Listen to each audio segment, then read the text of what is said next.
All right, so guys, I want to talk today real quickly about some of the mindset that I want people to really just take hold of.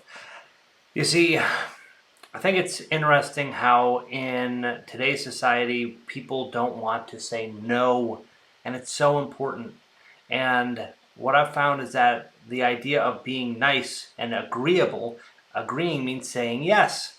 And I think it's interesting when we look at the Bible and we understand these biblical universal truths that the Bible started off with God telling Adam and Eve to say no.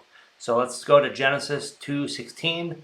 The Lord commanded them, saying, "Of every tree of the garden thou may eat freely of, but of the tree of the knowledge of good and evil." So this is, the first no was a boundary set by God, protecting Adam and Eve from the consequences of disobedience. Ultimately, it led to the fall of humanity. All right, cool. So we have our first no in the Bible. God said, here's what you want to do and don't do. There was a no already there. So the idea that as a good Christian we got to be agreeable, I just want to take that and toss it out the window and say, guys, in order for us to say yes to God, in order for us to say yes to our goals, in order for us to say yes to our potential, we have to say no to pretty much everything else.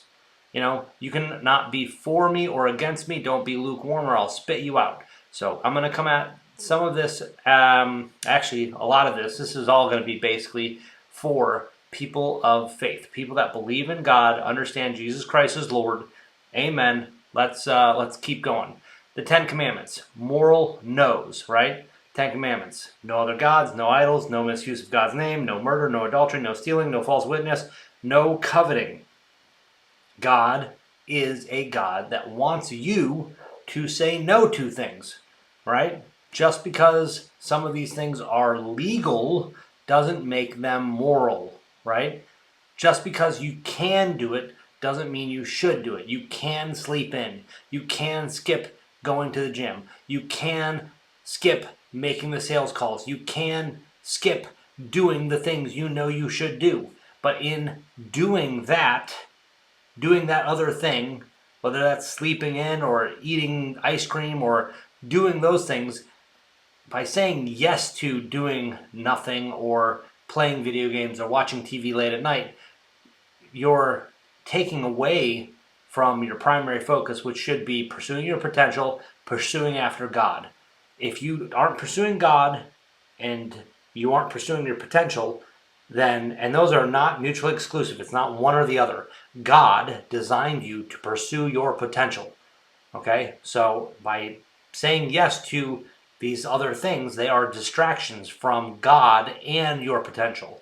Your highest level of being the best version of you is having a right relationship with God, and God took man and put him to work. So let's go on. All right.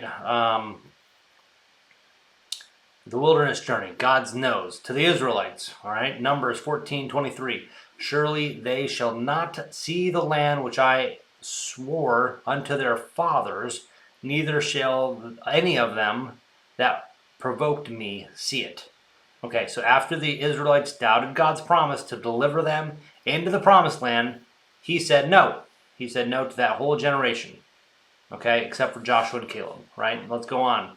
Saul rejected as king, a divine no. So 1 Samuel 15:26, and Samuel said unto Saul, I will not return with thee, for thou hast rejected the word of the Lord, and the Lord has rejected thee from being king over Israel.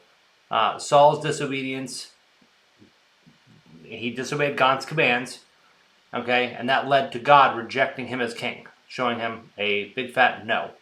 David's desire to build a temple, there was a no there from God as well. Solomon, idolatry, no, right? I tell this all the time. Young man, okay, this is one of my posts I do all the time. Young man, you got a friend request from some babe wearing next to nothing, saying, hi, I want to be friends. No, run, okay? The Bible tells us to put on the full armor of God, okay? And then when it comes to sexual immorality, it says run, right? Say no. No, I don't want to be your friend. No, I don't need to communicate with you. No, I don't want to follow you. No, I don't want you following me. I'm just going to block you and goodbye, thank you. Don't come again. Goodbye. Right? Let's go to the prophets. Prophets call to repentance. He says, say no to sin. Isaiah 16:17. Wash you, make you clean. Put away the evil of your doings from being mine before mine eyes. Cease to do evil. No to doing evil. Learn to do well. Seek judgment. Relieve the oppressed. Judge the fatherless and plead for the widows, right? Jeremiah 9-10 says, will ye steal, murder, and commit adultery, swear falsely, burn incense unto Baal, and walk after other gods whom you don't know, and come and stand before me in this house, which is called by my name, and say, we delivered to do all these abominations? So again, Jeremiah, he says, say no to do all that. Just because it was legal in the land, right? Legal is this term that we are misconstruing because the law came from God first. And yet man says, oh, we've modified the law. And so, yeah, it's legal for you to do this or that or whatever. But you know what? If it goes against God's law, whose law are we upholding? We're upholding God's law. So flexing the muscle of saying no, right? Hey, you want to go out and go drink? It's okay to have alcohol, right? You're not going to hell if you drink alcohol. But learning how to say no, there is not the need to be so agreeable with people. Yeah, sure, let's try it. You want to smoke this, drink that, eat this? Just learn to say no. Saying no is a muscle that you should flex, all right? Jesus teaches reaffirming the words of no. All right, cool. Let's take a look at this. Matthew 5:21-22. Ye have heard that it was said of them of old time, thou shalt not kill. Whoever shall kill shall be in danger of judgment. But I say to you, whoever is angry with his brother without cause shall be in danger of judgment. Okay, so we need to say no to being angry, right? Matthew 27:28. You've heard it said, thou shalt not commit adultery. But I say to you, whoever looks on a woman with lust hath already committed adultery. Okay? Jesus intensifies the no's. The no of the Old Testament said, don't commit adultery. You shouldn't have sex. Shouldn't have sexual relations, right? Jesus said no to even hating someone or lusting after them. So the no is amplified. Let's go to Paul. He had further instructions. Do not be conformed to this world, which means you need to say no to taking on the characteristics of the world. All right? This is more Bible verses. Galatians 5:16, Ephesians 5:18. Don't lust after the flesh. Don't be drunk with wine. This is just more instructions on how to live a holy life. Learning to flex the muscle no. So one of the things that I just want to drive home is that when it comes to people asking you for money, I've gone through this season of no, I don't have money for you. I'm building my business. I'm focused. If you ask me for a nickel, I don't got it. Okay. Hey, can we grab a cup of coffee?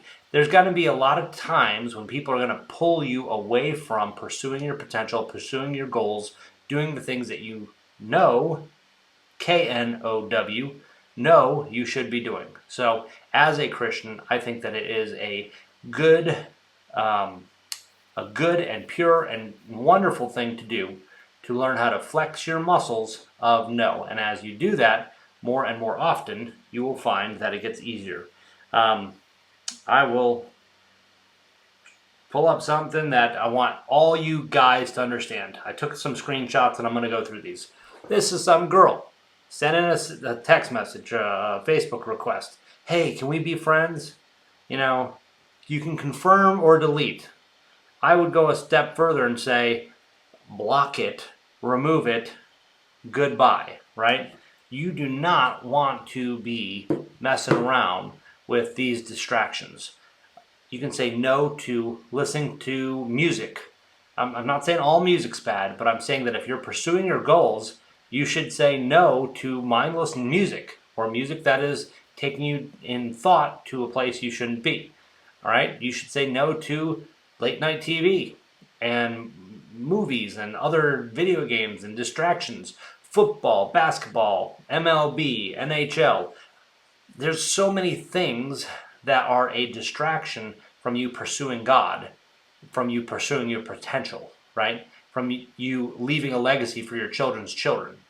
I think, and this is just my opinion, that the old saying, give them bread and circuses, all right? So there was a time when the gladiators would fight, and it was because they kept on raising the taxes on people, but they found that as they raised the taxes and they kept on stripping them of their wealth, so long as they gave them bread and kept them entertained, they didn't revolt. They didn't think, right? Rockefeller said, a man who is working all the time has no time to think about how to actually create wealth. And so saying no to the distractions, saying no to gluttony and eating and overeating and overdrinking and overindulging is a muscle I want you guys to work. And that is going to be one of the first lessons that you're going to have in your ability to learn how to focus on creating wealth and doing all this stuff. I want you to just keep thinking of the word no. Saying no to all those other things is you actually saying yes to the main thing, which is going to be getting right with God and having God direct your steps on pursuing your potential, because I believe that you are a child of the King, and the King does not want his kids living in lack, living in